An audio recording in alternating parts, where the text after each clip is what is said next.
नमस्कार, मी करणसिंह पवार. आपण पाहताय एलएस मराठी. बुलेटिनच्या सुरुवातीला घेऊयात वेगवान बातम्यांचा आढावा. मंत्री नितेश राणे यांच्यासह आमदार प्रवीण दरेकर आणि प्रसाद लाड यांना कुडाळ न्यायालयाने दणका दिलाय. आज झालेल्या सुनावणीत न्यायालयाकडून अजामीनपात्र अटक वॉरंट जारी करण्यात आले. 2021 मध्ये संविधान बचाव आंदोलनात सहभागी झाल्याप्रकरणी नितेश राणे, निलेश राणे, प्रसाद लाड, प्रवीण दरेकर, राजन तेली यांच्यासह 42 जणांवर गुन्हे दाखल करण्यात आले होते. वारंवार न्यायालयाच्या तारखांना गैरहजर राहिल्याने अजामीनपात्र वॉरंट जारी करण्यात आले. भंडारा जिल्ह्यात 29 डिसेंबर रोजी भाजप वगळता सर्वपक्षीय नेत्यांचा मोर्चा निघणार आहे. या मोर्चात काँग्रेस नेते नाना पटोले, शिंदे सेनेचे आमदार नरेंद्र भोंडेकर तसेच शरद पवार गटाचे राज्यस्तरीय नेते सहभागी होणार आहेत. नगरपालिका निवडणुकीत शरद पवार यांच्या राष्ट्रवादीच्या उमेदवार करुणा राऊत यांचं नाव एका ईव्हीएम मशीनमधून गायब झाला होता. या घटनेच्या निषेधार्थ हा मोर्चा काढण्यात येणार असून निवडणूक आयोगाविरोधात निषेध व्यक्त करण्यात येणार आहे. चिपळूण नगर परिषदेच्या इमारतीसाठी 11 कोटींचा निधी मंजूर करण्यात आला. निवडणुकीच्या निकालाला 48 तास उलटत नाहीत. तेच रत्नागिरी जिल्ह्याचे पालकमंत्री उदय सामंत यांनी या निधीला मंजुरी दिली. साने गुरुजी यांच्या जयंतीनिमित्ताने चिपळूण शहरात साने गुरुजी यांच्या पूर्णाकृती पुतळ्याचे मंत्री सामंत यांच्या हस्ते अनावरण करण्यात आलं.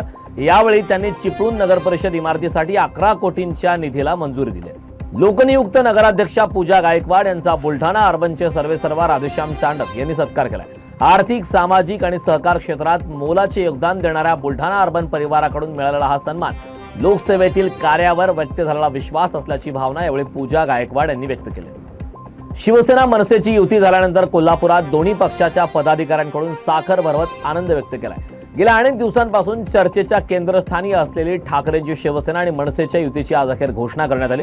त्यानंतर कोल्हापुरात दोन्ही पक्षाच्या कार्यकर्त्यांनी एकत्र येत साखर भरवत गळाभेट घेत हा आनंदोत्सव साजरा केला. पुण्यातील धोडधरण परिसरात पाटबंधारे विभागाकडून मोठ्या प्रमाणात वृक्षतोड करण्यात आल्याचा प्रकार समोर आलाय. सुमारे 20 वर्ष वयाची लिंब आणि इतर जातींची 30 मोठी झाडे पोकलेन मशीनच्या साहाय्याने तोडण्यात आली. कोणतीही परवानगी न घेता ही वृक्षतोड केल्याने निसर्गप्रेमींनी तीव्र संताप व्यक्त केलाय. दरम्यान वन विभागाकडून पंचनामा करण्यात येणार असून दोषींवर कारवाई करण्यात येणार आहे.